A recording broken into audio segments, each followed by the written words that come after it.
Profit isn't enough to sell you SaaS. I've walked away from buying companies that were making millions in ARR, not because they weren't profitable, but because they weren't sellable. That's Tim Schumacher, founder of SaaS.group, one of the biggest acquirers of bootstrap software companies in the world. Over the past 8 years, Tim has acquired more than 25 SaaS businesses, scaling them to $100 million in ARR, and knows exactly why buyers write big checks or walk away. In this episode, you will learn what makes buyers like Tim walk away from a profitable SaaS business. Founder motivation for me is one of those factors that gets too little attention. It builds the whole story, it builds credibility, and the valuation mistake that scares buyers away. People in SaaS, but also in other areas, compare themselves to publicly listed multiples. You're like, oh, Snowflakes gets a valuation of what and something, so I should get the same. And nothing could be further from the truth. The lack of exit prep that makes selling slower, harder, and more stressful. We look under the hood and we want to see, is the code hastily stitched together? Is it efficient code? Is it well maintained? Is it well documented? All those sorts of things. And the emotional mistakes. The founders really haven't kind of thought, okay, I really want to part way with my baby. Tim, so most SaaS founders think that if their business is just profitable, buyers will line up to buy the business. I mean, at SaaS.group, you probably look at hundreds of deals every single month. So what is the one common reason that founders overlook, but that ends up killing their sale? Profit isn't enough to sell you SaaS. I've walked away from buying companies that were making millions in ARR, not because they weren't profitable, but because they weren't sellable. One of the factors that is not black or white in a spreadsheet is really founder motivation. And I think it's super important that as a founder, you're honest with your motivation, what your motivation was to start the company, but also what your motivation is to sell the company. And I really strongly believe there's no right or wrong. It's like there are multiple reasons to sell your company. You might be bored by your company. You might get into a fight with your founder. You might just simply need some money. You want to bring some money behind your personal firewall. You might just want to start something new and are more fascinated by kind of early technical things. All of this are like perfectly legitimate reasons. Just be honest, just be straight, because in this way we can do a deal structure that fits perfectly and we can make an exit that's actually fun for you and not something where you later might be tied up to working years, although you wanted to get out quickly. Founder motivation for me is one of those factors that gets too little attention. I look at decent amount of deals every single month. So whenever we look at what is the reason why they're selling, everybody has almost like the same reason. That is, we have another venture, so we want to take these funds and put it there. But most of them never say like what the venture is or even give an idea about, or how much funds they need, nothing, right? So thinking from a founder's perspective, like if I was a founder, of course, I don't want to give too much information because the buyer might use that information to like negotiate down the price, right? So keeping this in mind, why is it still important to like be transparent about the motivation with the buyer? It's important to be transparent because it builds the whole story, it builds credibility, and every information you give the other side also helps you kind of craft a package that makes sense. Because selling a company and buying a company is not just about price. There's so many other factors. It's like transition times. There's projects you need to be done as post-merger integration to make a project sellable. There are employee factors. So team members you have to take into account. So there's so many factors. And if you know the whole story and know everything, then I think it's much easier for a good buyer to make a seller-friendly or founder-friendly exit. If I have no information as a buyer, then I can't do that. And also, I think it's a common fear that like buyers would steal information of a new venture. But that's bullshit. I mean, if I would be really good at putting up companies from scratch, then I probably would do that. But I'm better at buying a company and then taking it to the next level.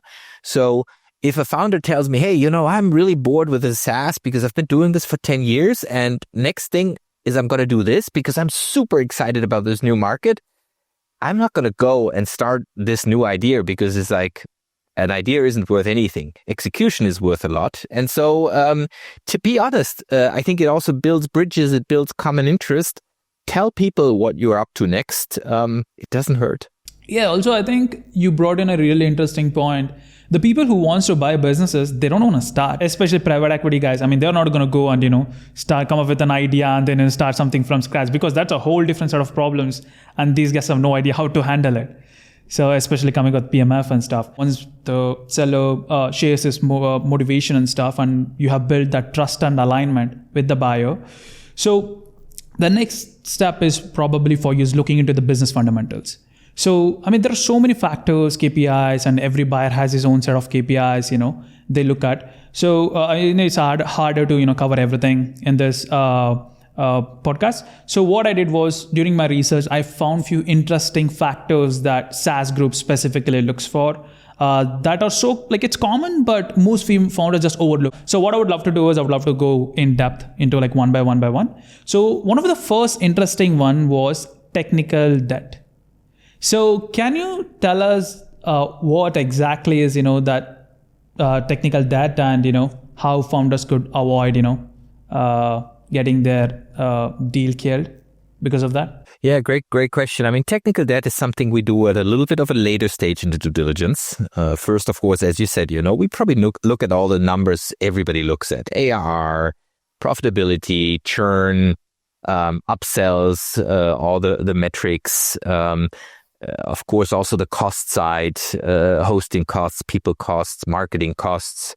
We look for synergies, all of that. But then, at a little bit of a later stage, when we have a certain agreement, we look under the hood and we want to see, is the code hastily stitched together? Does it basically fall together at the first instance? Or is this actually a really rock solid code? Is it efficient code? Is it well maintained? Is it well documented? All those sorts of things.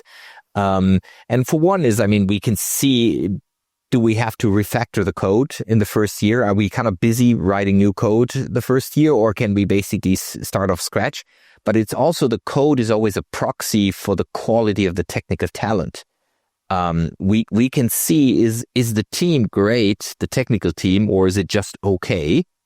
And last but not least, the technical due diligence will give us an idea of what the projects are we need as a transition. So very often we have businesses that have some technical debt, and that's okay. I mean, everybody builds up some technical debt, but then what we can do is we can say, okay, we know you want to get out, you want to transition to your next venture, you want to stay on board for the next 3 months, but then very often the old founder or the old CTO, unless that person stays with the business, is the best person to fix certain amount or document things.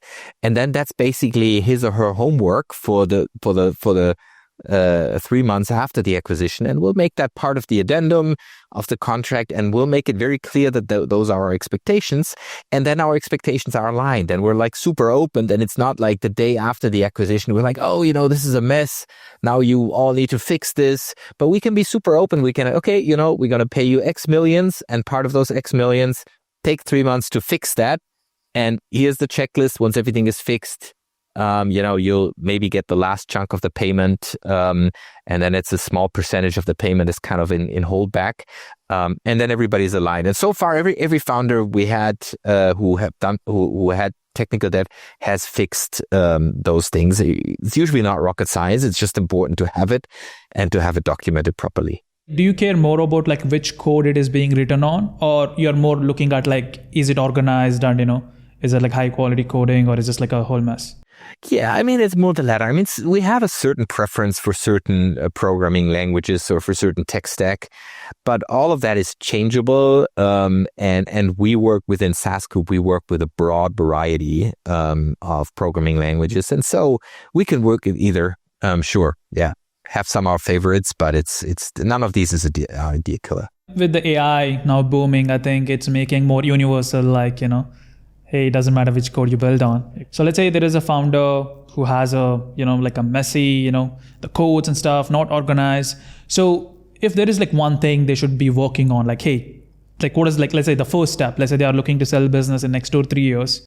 Yeah, so 2 things. For one, I would start with documentation, because if you need to document things, then you immediately notice where are bottlenecks, where do you need to simplify things, and then along the documentation, I would simplify certain things. The second thing is really I would try to remove homegrown systems wherever possible. We've seen a lot of cases where, for example, the founders 10 years ago, when the business was still super small, they built like their own billing solution.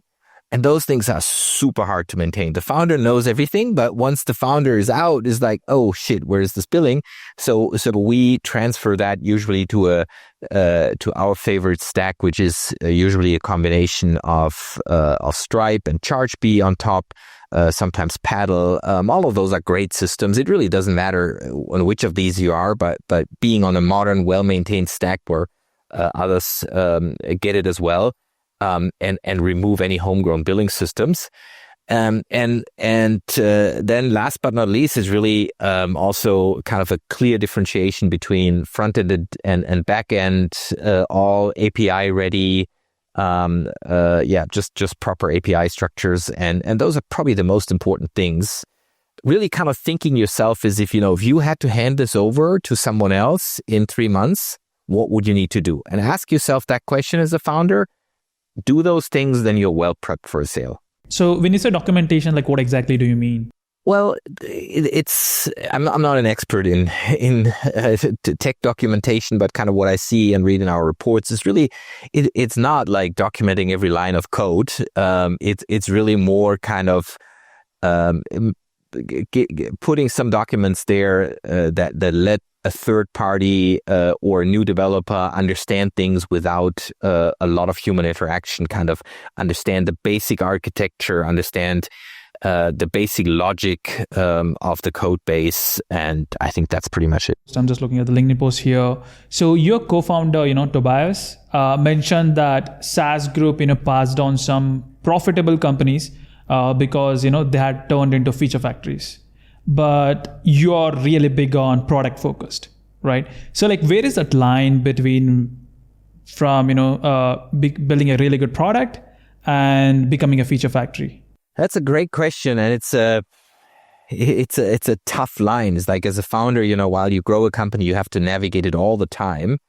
You have to listen to your customers, and your customers will always give you features. A customer rarely says, here's your vision. The customer says, I want to give this feature because that would solve a pain for me. Customers are, rightly so, very selfish. I think the important thing as a founder is you always need to think, okay, that one feature, is that also relevant for others? And I think you need to have certain stage gates on killing features that are not relevant for others and expanding on features you hear from one client because you're like, oh, wait a minute, this is actually a really cool idea. I can make that, if I tweak this a little bit, I can make a lot of people happy who haven't even thought about this feature or haven't voiced about this. And so I think it's a constant battle. But then sometimes, you will have a big customer who asks for a feature and you'll just build it for that customer.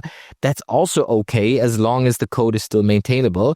But sure, if you only do this, you're becoming a bloated company and essentially becoming a project company, not a product company.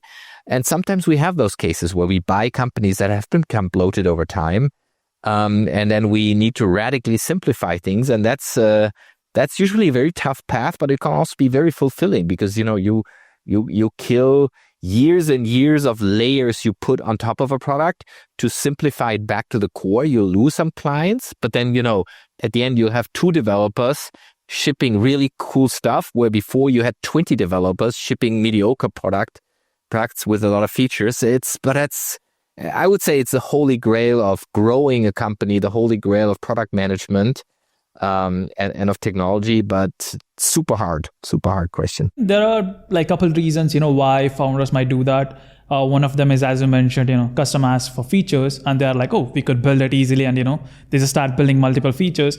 And the another thing could be like, hey, this product is not growing anymore. Maybe we have to add another feature, to kind of like increase the revenue. Yeah, it's pure necessity sometimes also. Pure economic necessity. If your biggest customer asks for it, you're like, shit, I'm going to lose this customer if I don't build it. And then you're like, you're building it almost in fear. And you do this a couple times and then, you're burned out. Yeah. Is there any metric, that you could give like, hey, I think if this % of customers is not requesting this, don't build it. Oh yeah, absolutely. You should have a decent product management process for that. There are also tools like we have a tool at SaaS.group called usersnap.com, which does a lot in surveying users, ranking feature requests, sorts of things, helping founders and product managers manage that process. And whether you do that with Usersnap or with a spreadsheet or with your email or in your head, but you have to have a really hard filter. And as a founder, you have to say no. By the way, saying no is probably one of the most underrated skills to everything. Like saying no to a lot of things is really important to stay course. Is there like any percentage you say, let's say this percent of customers is not asking, if they're not interested, just, It's hard to say if there's not this one percentage. I think it really depends also if those are the right customers, is the big customers. Is it exactly your ICP who is saying yes? Then that's different. What's the vision you want to take a product to? All of those things play into it. So you can't generalize it. But of course, the more, the better. But I couldn't give you a number and say, hey, it's 17%, then wow, do it. If not, don't do it. Yeah, I mean, they just have to look at from every angle and, just try to say no as much as possible. So when the SaaS gets it right and the core product is driving the growth, which means it has achieved some form of product-led growth, right? It has achieved PLG. At SaaS.group, that is one thing you guys are mainly focusing on, like, hey, if the business has achieved PLG or not. Can you give us an example of, what a product-led growth business would look like? I mean, you could look at any of our businesses, and with a very few exceptions where we sometimes have been trying things out of the ordinary, all of our businesses, any user can go to www.saas.group and we have a portfolio of all our businesses. But I can pick 2 or 3 just to give some examples. One example, we have a lot of developer tools. We have a lot of also online marketing tools, some productivity tools. But a cool one, for example, is scraperapi.com. So it's a scraping service, and as we all know, it's kind of scraping at scale, kind of maintaining proxies, infrastructure, all of that can be super complicated. We wrapped it into an API. Basically, is you tell the software, this is the endpoint, those are the HTMLs we want, or this is the structured data we want. Give us that. And PLG in this case means that essentially everybody who came, at least in the first couple of years of this business, just signed up through the website, put in a credit card, started scraping and using the service. And then, of course, growing over time, when scraping volumes grow, you need more credits. Very often then also what we say when we grow a business is that then bigger customers come and they need a certain level of support. They need certain SLAs. They maybe need some assurances. They might have certain procurement processes. So you have to start making some tweaks to be enterprise grade. But if you have a solid and really great product-led growth company, actually it's not that hard to build a few enterprise layers on top. You start with an account manager, you start with a few additional processes. Essentially, it's just taking a PLG product and putting a little bit of glorified support on top. That's very often what it is. It's much harder the other way around. If you have an enterprise product and you're used to just catering to big enterprises and their feature requests, and then it's super hard turning things into a PLG. We've been doing this, but it's a much harder route than the other way around. I mean, I have seen few SaaS companies where they're making a couple millions here in profits, but the problem is they have been spending all like just marketing focused, and their clients are churning every 3-4 months. I mean, if you look at the P&L, they're like, it's pretty good numbers, but in reality, if you buy the business, it's like very risky. If the Facebook ads not working and stuff, it's just gone. So, although if I make this example, churn isn't the only number. I think you always also have to look at the underlying business model. I'll give an example, a practical example. We have a great company called Rewardful. Rewardful.com is a really lightweight, super smooth affiliate marketing software. You plug it into Stripe, run your affiliate program it's super easy. But it also has a pretty high churn, because a lot of people, they start an online shop, they're like, I want an affiliate program. They plug this in, and then we know how high the rate of failures of shops and SaaS services in the first couple months is. A lot of things just never get product market fit. So people tried and they churn after 3 or 6 months, but it's not because Rewardful isn't great. It's because just the whole business model doesn't fly, but that's okay. And at first we were like, oh shit, this churn is actually really high. Once we understood this, we're like, it doesn't matter because all the people who have a shop, they will never leave because they like the service. They grow their affiliate base. It's really just the underlying churn, and that's okay as long as we acquire new customers. And the existing customers, they keep growing. The problem with churn is really if there are no new customers coming in, and the churn is imminent to the product because people aren't happy with the product. Then obviously it's a business we try not to buy or something you shouldn't get involved in. But it really is important to understand reasons for that. So, I mean, once the core products start driving that growth, which means it has achieved some PLG, at the same time, it also means that it has achieved some kind of product market fit. So when you're analyzing businesses, so like how do you know that if it has actually achieved product market fit or is it just some early traction? Well, for us, it's very simple. It's really that $1 million ARR mark where we're saying, okay, if they have gotten to $1 million ARR or ideally higher, then that's a pretty good sign for product market fit. So we don't even get involved at smaller businesses. And there are enough other outlets which are also great for those businesses, things like Acquire.com or Flipper.com, which sell a lot of those earlier businesses. And that's great for an entrepreneur who is like maybe alone and like a real kind of coder getting into that and is willing to bet on achieving more product market fit. In our case, just due to the nature and the structure to make sure it moves the needle, we just need a little higher. And then you always have product market fit. The thing is, you don't know if a product will keep product market fit. That's the bigger question. We've seen things where we're like, okay, it has product market fit, but then certain things change in the industry and you're like, can't really get this to grow, or it's even shrinking. Those things, of course, happen. That's quite annoying because the fact that something has product market fit doesn't mean something has product market fit 5 years down the road, especially in a world of AI. That's a lot of guesswork. Yeah, I mean, that is one of the thing, I kind of like, debate with the people who buy like smaller startups and stuff, putting in a couple $100,000. I'm like, what is the use? I mean, there's no product market fit there. Like, what are you buying? It's like pretty much starting from scratch. I mean, of course, you have some assets, but still, you have to go in and, test out which customer, which product, pricing and stuff. So yeah, that completely makes sense. So is there any, like other than 1 million ARR, is there any other metrics the founders could look at and, to know that, okay, I think we have achieved some kind of product market fit? Well, I think the other factor for product market fit is that you have several customers, not just a handful. Like if you have, I don't know, you can have 1 million with one customer or 3 customers, then that is not really a product. And the other thing is, are your existing customers growing? Kind of really looking and digging into the cohorts and seeing, do you have happy customers? Are they growing with you, or do they come and churn and then churn for no reason? Again, Rewardful or Scraper API, same thing. People have scraping campaigns and then they go again. That's also fine. Then it's okay to have a certain amount of churn. If there are other businesses that shouldn't have churn, then it's a different thing. So example for that, we have Time Butler. TimeButler.com is a time tracking software. That's something, you either need it or you don't. And if that one would have churn, that would be very alarming.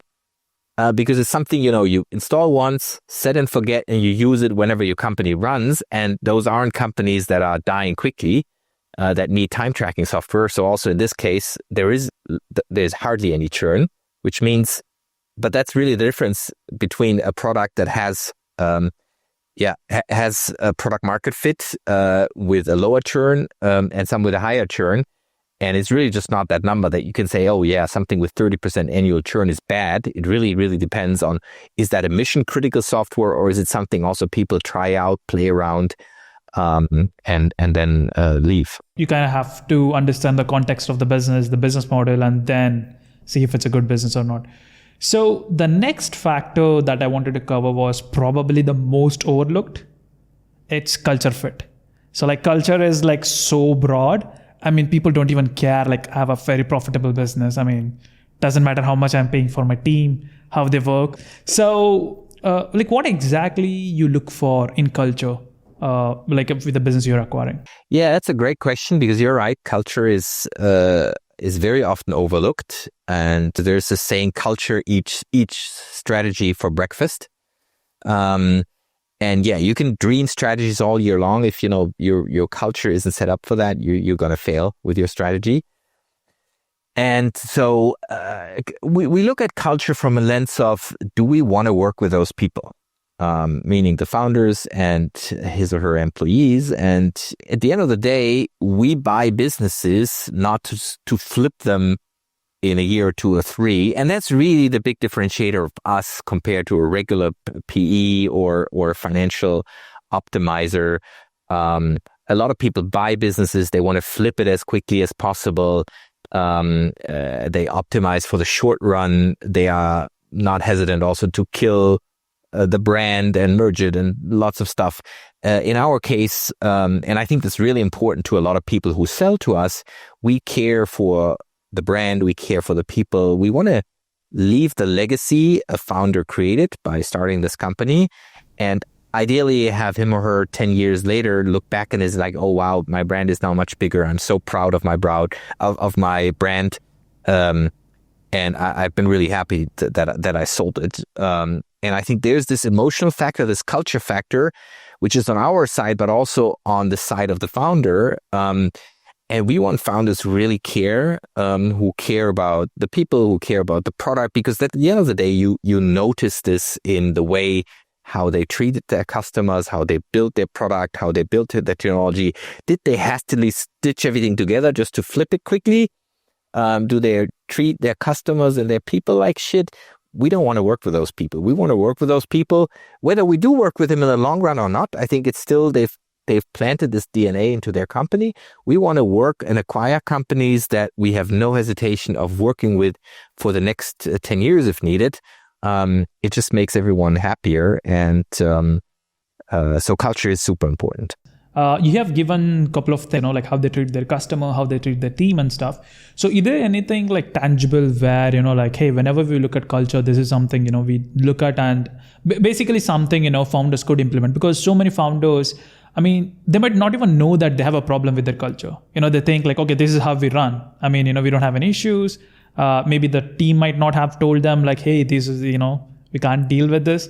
Or, just from a third party perspective, like what are some of the things like, hey, these are very important, like you should focus on that? Yeah, so, I mean, you can sum up, there's a lot written about culture, but you can sum a lot of this up in what we would call an asshole-free culture.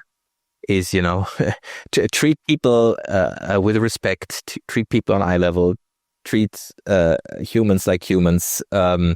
Sure, you have to make tough decisions as founders. I'm not neglecting that. It's like firing people, for example, if they don't perform is part of that. But you can do it in a human way or in an inhuman way. And I think it's just important that you treat people well. There are a lot of nuances to this. We actually publish quite a lot of this. If you go on our website, SaaS.group, there's a lot of stuff on that. We also talk about this in our podcast. There are a couple things I can recommend. So, for example, our head of HR, Gosha, had a great podcast with Anna talking about this. Also, maybe I do want to highlight one of our portfolio companies there, Git Tower. It's a Git visualization tool, very popular. Some great customers, including Apple and others, using that, very popular with developers. And so Git Tower, when we acquired them about 5 years ago, it probably had the strongest culture of all the companies we've so far acquired. A very tightly knit team, remote, but with still very, very close bounds, and a very deliberate cultures. And that's why I'm saying it, because on the gittower.com website, there's still a ton of material on how they think about team, how they think about a good way of treating people, and they've codified a lot of those things. So actually, we, as much as brands can learn from SaaS.group, we also always learn from our brands. And one of the things, we picked a lot of the things they did as great work. We picked this and implemented it for all SaaS.group. And there's lots of cool things you can do. Yeah, we'll make sure to link all of them in the pod so people can go through it. Here's good, guys. Each of these episodes represents over 30 hours of my personal work, not including my post-production team's time. I'm building this podcast to become the number one resource for business acquisitions, and the only way that's going to happen is through your feedback. So please drop a comment with a timestamp for the parts that you found valuable or not helpful. If you're on audio platforms, you can leave a review. This will help me understand what you like, what you don't like, so I can create exactly the content you want to see. Thanks for your support. Now back to the podcast. So even if the founders follow all these fundamentals we have talked about, one of the biggest mistake I have seen is the founders have crazy valuations. It doesn't even make sense, right? So what are some of the common mistakes founders do when it comes to valuing their business? Yeah, no, that's a great question. I would say the number one mistake is that people in SaaS, but also in other areas, compare themselves to publicly listed multiples. You're like, oh, Snowflakes gets a valuation of what and something, so I should get the same. And nothing could be further from the truth. There is a pretty established framework for valuing small companies, and it's usually somewhere between 4 to 8x EBITDA, or that translates into somewhere between 1 and 3x revenue. And of course, then it depends on a lot of factors. It's like how much to grow, how profitable are you, how is your churn, all of that. But at the end, it is never, except for very, very rare occasions, it's never a 20x on revenue or a 50x on EBITDA. You just don't get it. It's like maybe 1 in 1,000. There's the lucky shot of some strategic who really needs your tech, but it's like you can also play lottery if you like those kind of odds. And so I think that is probably the most common mistake people make, that they really compare themselves with those big market leading public companies, which just also have a liquidity premium and lots of factors why they're valued the way they are, and they neglect the actual valuations in the market. And at the end of the day, people should always decide, do I just want to continue to run my business? That's perfectly fine.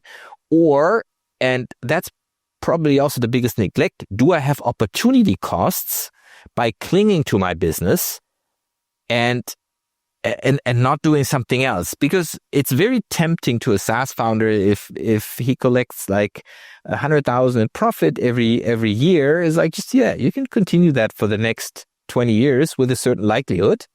But also it can be going down. You have all your eggs in one basket. But the biggest thing is really the opportunity cost. If you're the best in bringing things from 0 to 100,000 profit or 500,000 profit, but you really don't always get it above, then you should sell and restart something. And you'll be passionate about this again. You shouldn't just kind of keep going, because sure, you can keep it, but your biggest cost is your opportunity cost. And people don't factor in their time enough.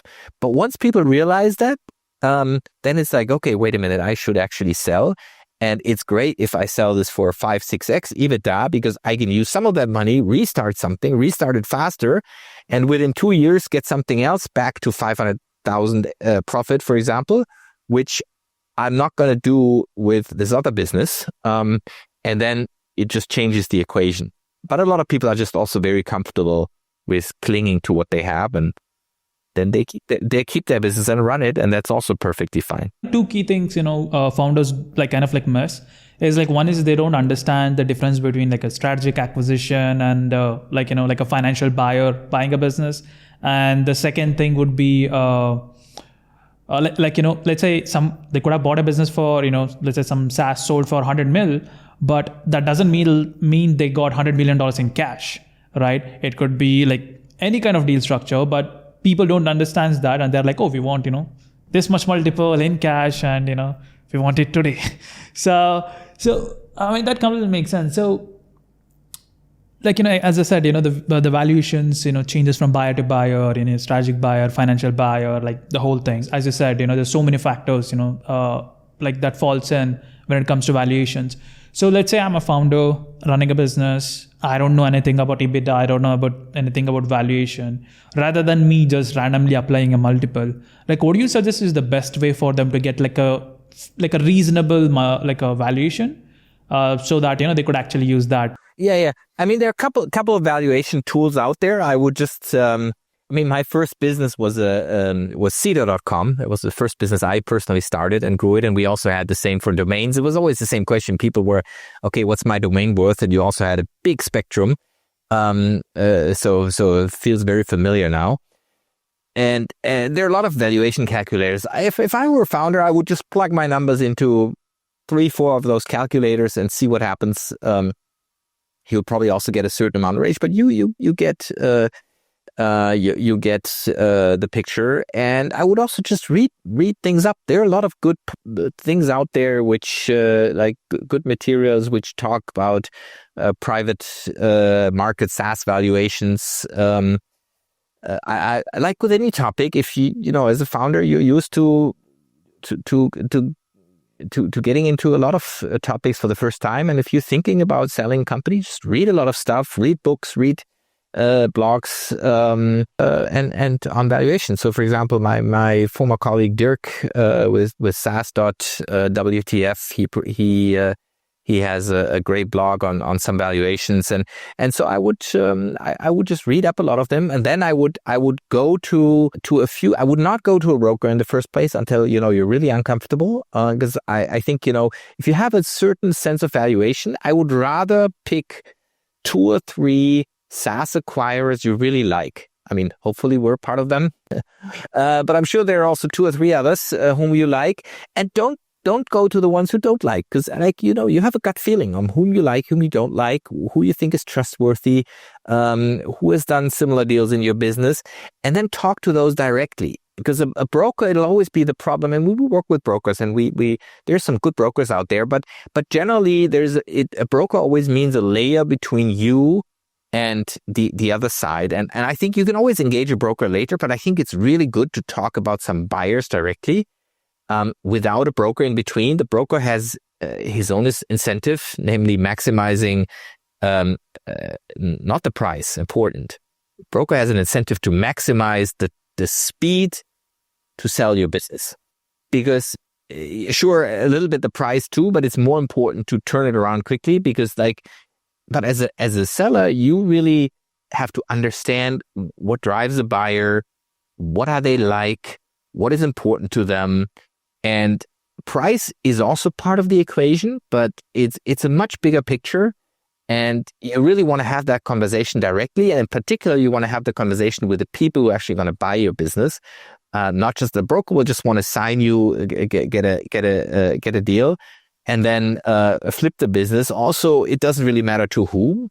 Sure, there are good brokers; they care for their reputation. Again, we have some brokers who we really like to work with, but there are also a lot of brokers out there like we don't want to work with. And so my advice to founders would be get some direct feedback from potential acquirers first, and it needs some research, but you'll be better off. And also in terms of the tools you said, also like my suggestion for the founders would be like, just use it as a number, but just don't stick to it. Like, hey, this tool gave me this number, this is what I'll sell for, because they will give you like an average, but it's not going to be like exact, this is how much you're worth, because they're not taking into all the other factors we discussed, could be culture fit and, those things. And yeah, you are 100% right on the broker as well. It's they're incentivized to like sell faster. That's how they make money.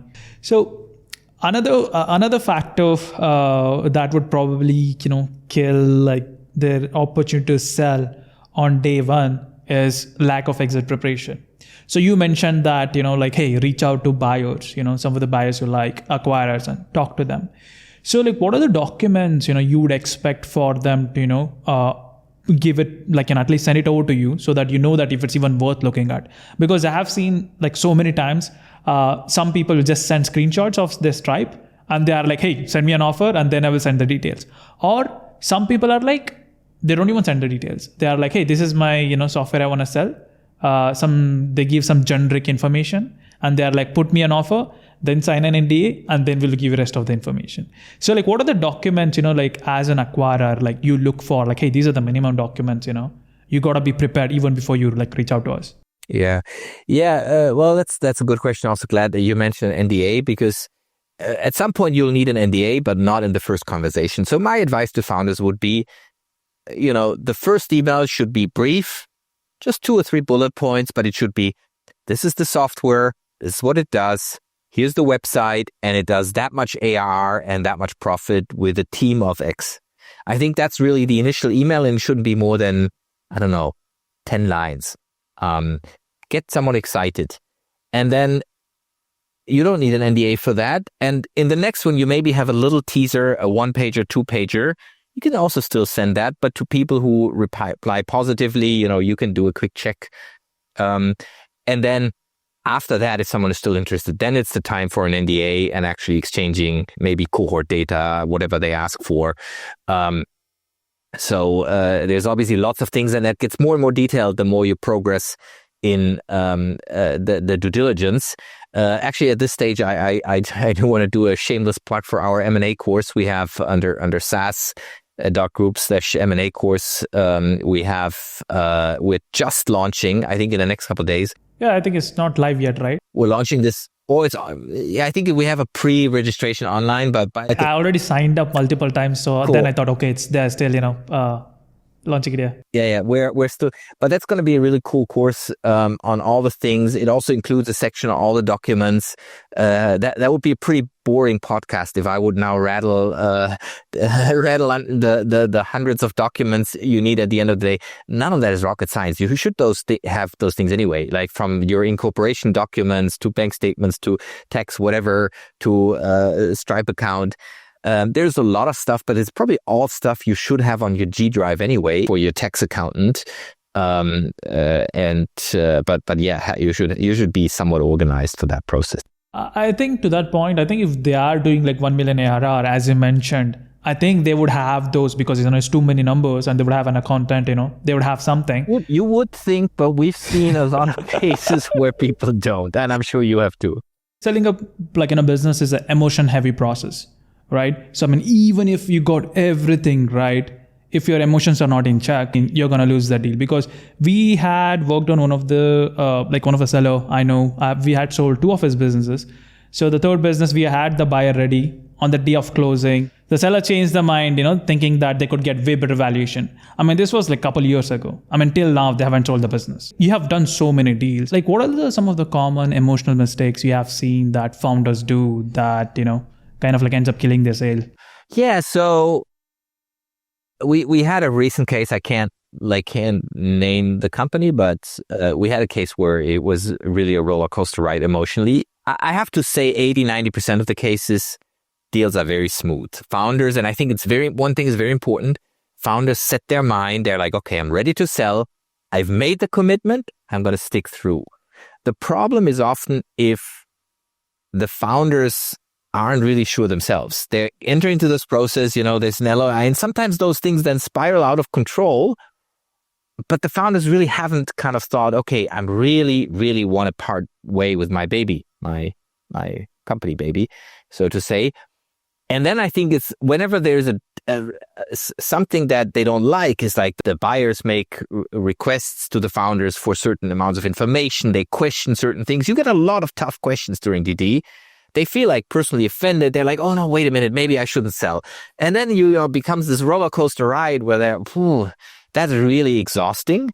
As a buyer, it's like sometimes you need to mention it. You manage it and be like, okay, I'm just going to calm people down. And okay, I would say we're probably a lot less emotional because for us, there's no deal that really means the world. Like, there are other businesses where I've had targets. We really needed that target. So with my other company, AdBlock Plus, for example, the ad blocking business, we bought AdBlock, our main competitor. That deal was really important to us. There's a different story. But for SaaS.group, like if we don't buy business A, we'll buy business B and business C. We're not hung up to one particular business because we we are not in one strategic line and there we need to, I don't know, buy exactly those competitors. That actually makes us less emotional, which is kind of cool. That we're not, because also you can make mistakes as a buyer. You get really into a business and you really love that business, and then you start ignoring all the red flags, and you at the end you end up paying more for something, but you've kind of set yourself. And sure, we've had cases where we got emotional about things, but generally for the sellers is also very often the first big transaction. It changes their life. It's the difference between having zero money on the bank account or a little bit and millions. That's huge. It's like you probably also have people in the background, the wife, the husband, the family, whatever. It's like people don't operate in a vacuum. And so there's a lot of emotions in this. But yeah, again, I think the best thing is taking some emotions out, also having a good advisor. It doesn't have to be a broker. It just can be a good coach, a good sparring partner, some mentor, someone with experience who can like calm you down, try to bridge the perspectives. And that's the one thing where good brokers can really provide value. But also, again, it can be an attorney. I had when I did my first transaction selling Cedo, it was an attorney. It was an attorney I trusted. And he really, I didn't ask him legal questions. I just asked him a lot of like, what would you do there? What do you think? And he gave good advice and just calmly led me through the process. And I think it's good to just have someone to talk to, because it's a big thing. It's really a big thing. 100%. Yeah, I think like you just got to keep emotions out of the door and just like, think like logically, or else like the buyers will kind of like take advantage of them, for example, if they want the money now and, they want to rush the process and, the buyer is going to be like, hey, we'll pay less and, get the deal done. And also in terms of, you mentioned advisors, that's really good. But also I think people have to be really careful who they get their advice from. Yeah, I mean, if they're getting from their family members, like, oh, I saw this business, it sold for like 100x, maybe your business is worth more. And also another thing is you mentioned lawyers or brokers, right? Like it is also very important to know that if they have some experience in that industry, because they'll be trying to bring the, let's say, physical brick and mortar business valuation to, let's say, SaaS business or vice versa. I mean, it doesn't make sense, right? So you'd have to have that kind of experience. Absolutely. And it's very important to understand always the motive of the other person, the underlying business model. You just mentioned brokers versus lawyers. They have fundamentally different business models, which is super important to understand. The broker, it's transaction-based. So the broker really wants to sell as fast as possible at a decent price. And so the motivation will always be to close the deal no matter what. Even if like the buyer is not trustworthy and they're assholes, is like worst case, again, I'm not saying all brokers are there, but the broker will always err towards steering you into the transaction. Lawyer, different story. Their business model is billable hours. So they will be very happily take every transaction, every conversation. The good thing is they don't steer you in any direction. But you have to be careful that, of course, the clock runs and they will just happily have conversations with you. But I think one of the most important things in life, general, but in business life in particular, is understanding what is the business model of the other side. The business model of SaaS companies is always getting you a subscription. So I think it's the same with SaaS companies. Always good to understand why. But really, I think that's part of the core things if you're talking about advisors and brokers. 100%. And it's like, if you want to motivate someone to get something done, just incentivize in such a way that, they will get it, to get that done. Yeah. Those are the exact reasons why buyers ignore even the most profitable SaaS businesses. But here's the thing. Finding those buyers or investor is a skill of its own. That's where Nattu Myers come in. He has helped his clients raise over $260 million by finding investors online to fund their acquisitions. And you can use the same playbook to sell your business entirely. Watch it here.